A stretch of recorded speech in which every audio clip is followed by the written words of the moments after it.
Quand la Bible parle du ciel et de la terre, elle fait référence au domaine de Dieu et au nôtre. Ma compréhension de notre domaine est claire. C'est là où nous vivons. Il y a des arbres, des fleuves, des montagnes.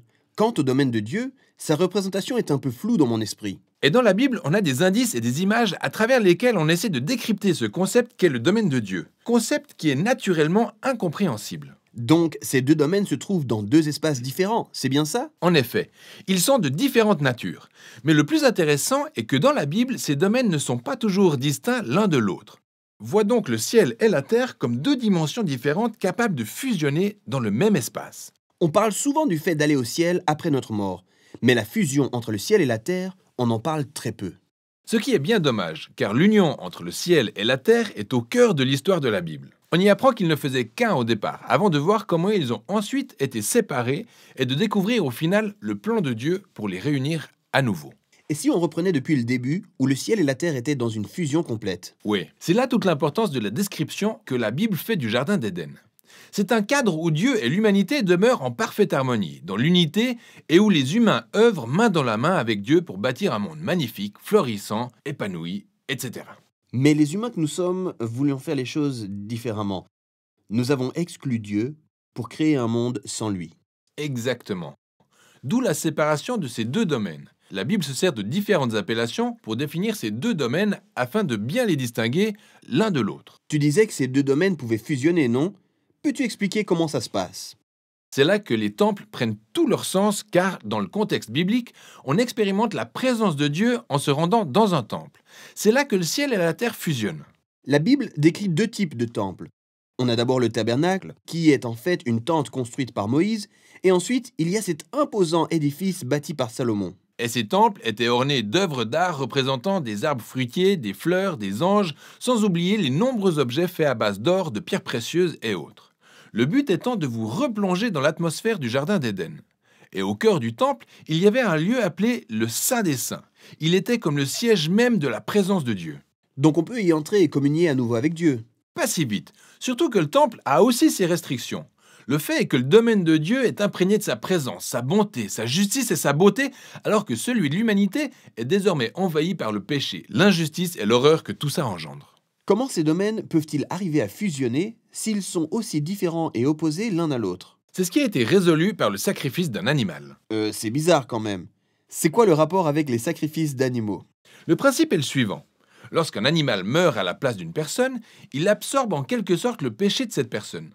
Ce qui purifie suffisamment cette personne et l'enveloppe d'une certaine manière dans un espace saint, lui permettant d'entrer dans le temple pour se retrouver dans la présence de Dieu. Très bien. Donc si je suis israélite et que je vis à Jérusalem, je pourrais très bien me retrouver dans la présence de Dieu. Mais tu as aussi dit que l'histoire de la Bible est celle de l'union entre le ciel et la terre. Exact. Pour voir ça, il faut poursuivre l'histoire jusqu'à l'arrivée de Jésus dans le Nouveau Testament.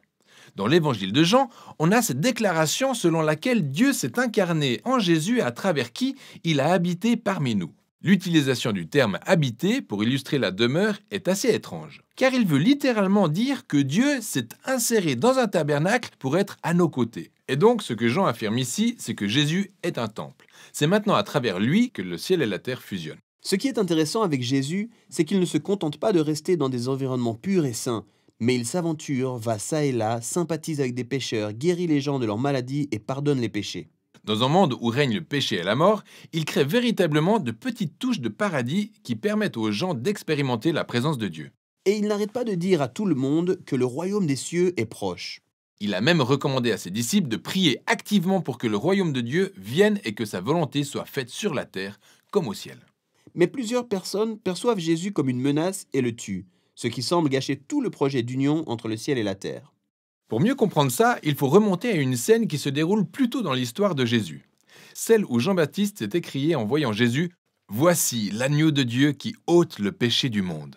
Ainsi, Jésus n'est pas seulement décrit comme le temple, mais aussi comme le sacrifice du temple. Ouais, et la croix est devenue le moyen par lequel Jésus a absorbé le péché pour créer une bonne fois pour toutes un espace saint continuellement accessible. Chose impossible au sacrifice d'animaux qui était limité. D'autant plus que le sacrifice de Jésus a le pouvoir de se répandre progressivement et de renforcer davantage l'union entre le ciel et la terre. C'est vraiment très bien tout ça, mais ça me pousse aussi à me demander, que se passe-t-il après ma mort? Est-ce qu'il ne me suffit pas de monter vers le domaine de Dieu pour être avec Jésus?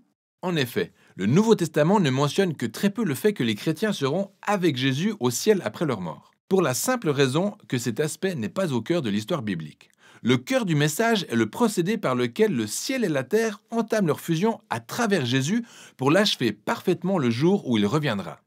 Dans le livre de l'Apocalypse, on assiste à la fin de l'ère du péché et de la mort, où on voit cette superbe image du Jardin d'Éden présentée comme une ville qui émerge dans une création renouvelée suite à la restauration de l'humanité et de son histoire, avec le domaine de Dieu et le domaine des humains qui sont à nouveau dans une parfaite fusion.